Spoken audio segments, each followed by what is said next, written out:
Thomas Emling Hospital itself is named after Thomas Emling, who was the first medical director of the original Yarra Bend Asylum. He was someone who was a maverick, making sure his patient group had a meaningful life and were treated in a very humane way. Many years ago, we were paternalistic. We directed patients, we told them what to do, we thought we knew best. Now that the recovery model has taken traction in mental health services, we're much more aware that we need to engage the patient as a partner in their recovery. Forensic care not only says that they value recovery, but they put it into every policy, every strategy, from the CEO and the board all the way through to the patients. Staff have been very good at their jobs. They've helped me through my darkest times, helped me to get where I am now. To start with, the staff have to hold the hope. Life will get better, their health will get better, and that they're worthy of that, and that we're there from the start. Once you enter the forensic system, you lose a lot. You lose contact with the community, you can lose contact with your friends and your family. For patients who have lost a lot of things, finding something that gives them hope and optimism is really important. I came in here and I was hearing voices and living in isolation, and here I am at Thomas Emling and voices are gone, and I'm getting in touch with my culture and my family. One that I've had a lot of pleasure in is a man who hadn't worked for 20 years, who had a really difficult recovery with his own mental health, and we took 18 months, but over that time we were able to work with him to get a job, and he started off at an hour a week with myself there, and over about 8 months he got up to 8 hours by himself, and that was something which he'd always been told he'd never be able to return to work. But by going back to work, he was able to wake up in the morning, he had a reason, he had a purpose. When they first come to the acute units, it's quite hard to be having a conversation about recovery at that stage. But even then, suppose they go out on campus and they meet up with consumers who are further in their journey, say from the rehab units, that can give them hope and inspiration. Hey, maybe I can get there too. Maybe it's not all as bad as it looks right now.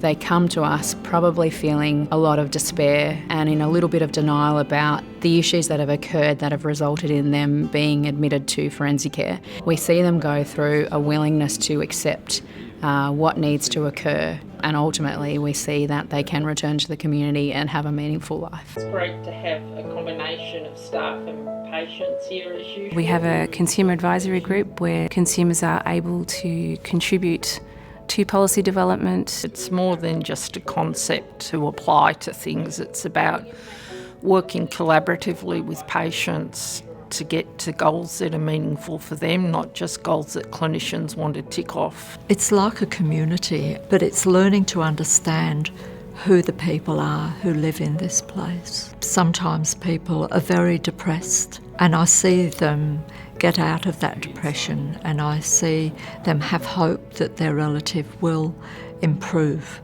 The recovery pyramid was a really simple incentive that happened between the patient consulting group, the consumer consultant and some staff, and from there it's actually changed the direction of the organisation, and it aimed to demonstrate that from the littlest, darkest days, a bigger and brighter and better life and safer sense of yourself can happen. I was part of the patient consulting group, and we came up with the concept of the pyramid. So, for example, the first step can be denial. People come through when they first get there and they don't want to accept that they do have a mental illness. In the beginning it's all denial and delusions and all that sort of stuff, and you work your way up to being well. You know, there's nothing better than a phone call to your mum when you're really upset, but there's also nothing better than doing something normal with your parents, like going for coffee, remembering that you're not just a patient, you're a person as well. The recovery model works so well in forensic care because the organisation places such a large importance on the idea that patients have not only the right but also the responsibility to have input into their treatment and their recovery. At the beginning, I never thought I could have a meaningful life, and I'm slowly getting there. Give someone something to look forward to. I feel really good today, yeah. I've been getting out on unescorted leave and done a bit of shopping this morning, and I haven't felt this good in years, yeah. Put the glasses on, make sure there's no dust in your eyes, keep your hands clear, and here's the trick. At Thomas Emling, we're really lucky that we have an on-site TAFE education institute. So they provide 9 national certificates that the men and women can participate in, from a certificate 1 up to a pre-apprenticeship. Well done, Jack. That's well done. Thanks. That's really good.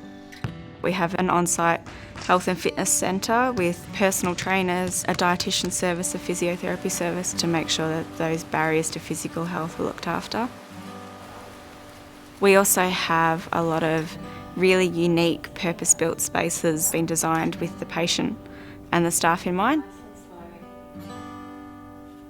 Cultural diversity is something that we need to be aware of in our daily practice. So we're very mindful of our culturally and linguistically diverse clientele, but also we have cultural portfolio holders who join with their statewide colleagues monthly to talk about initiatives and to promote activities.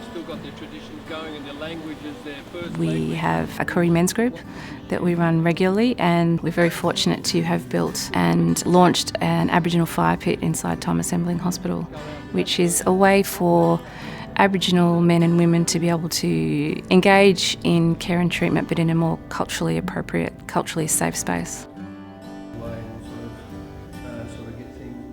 I started producing art that felt right to me, and one of these days I'll be free with I hope a job and a wife and a few kids. These little bits of hope keeps you going through, and that's where I've got to where I am today. Never been so happy to have that chance.